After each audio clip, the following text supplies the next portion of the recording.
Documents obtained under the Freedom of Information Act over the past decade have exposed a long-classified FBI operation from the early 1990s.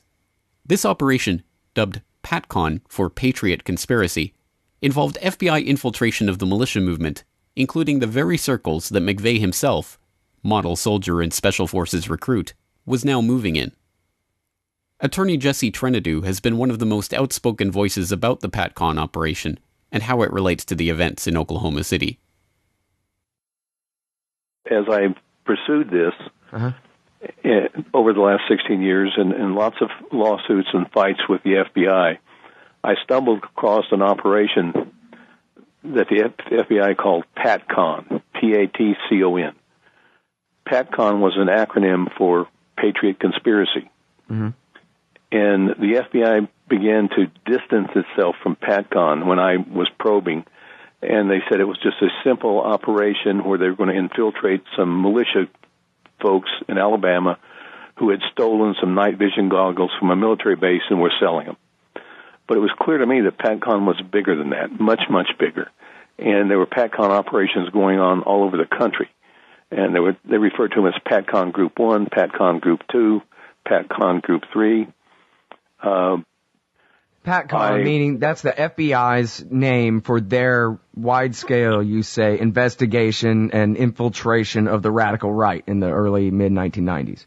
And apparently it went throughout the 90s because here last summer I received a phone call from a fellow who said, I've been seeing what's been posted on the Internet from your FOIA lawsuits with the FBI. And he said, you have all the pieces, but you just haven't put them together. And I said, what do you mean? He said, well, you just don't see the picture. And so he came to see me, and I directed him to Newsweek magazine and to some other reporters. He had been one of the top undercover operatives for the FBI in PATCON for almost 10 years. He had infiltrated some 23 groups. He started out believing it was the right thing. He wasn't, so many of these informants are people who are caught in the act of committing a crime and are forced to go undercover for the FBI. He did it voluntarily because he thought these hate groups, what described him as hate groups, were dangerous.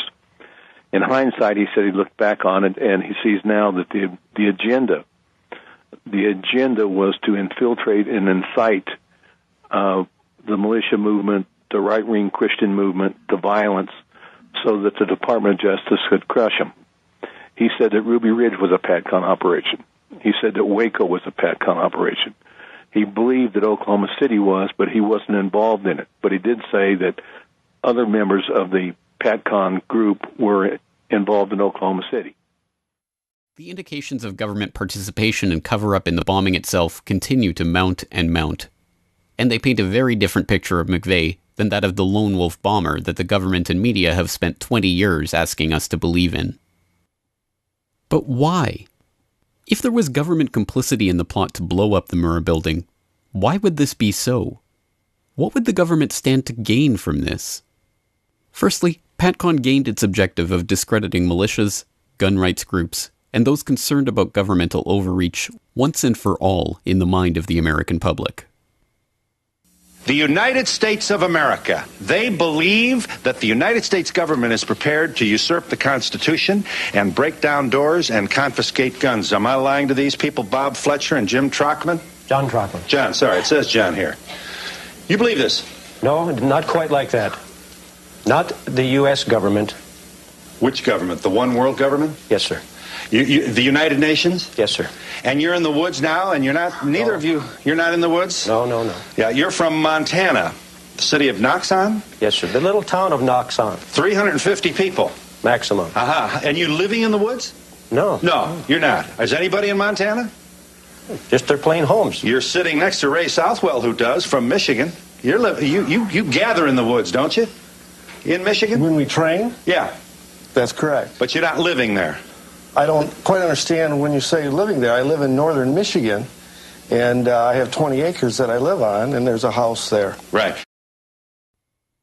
Secondly, an ATF that had suffered a severe backlash from its mishandling of events at Ruby Ridge and Waco could win public support and sympathy by parading as the victim of anti-government crazies. Thirdly, it provided new life to the Omnibus Counterterrorism Act of 1995, a controversial bill introduced by Joe Biden 2 months before the bombing that would have given police broad new powers to use secret sources and secret evidence in terrorism proceedings.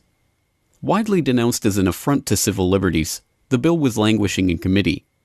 But all that changed on April 19, 1995. The very day after the blast at the Murrah Building, the New York Times wrote about the bill that, after the Oklahoma City bombing, there are few surer legislative bets in Washington.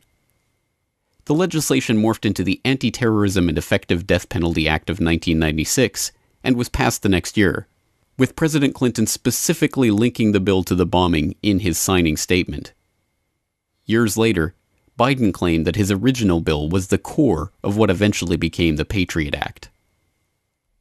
Fourthly, the bombing also conveniently destroyed a number of documents that were proving to be problematic for the Clinton administration. Documents that had all somehow or other ended up being housed at the Murrah Building in Oklahoma City in April of 1995.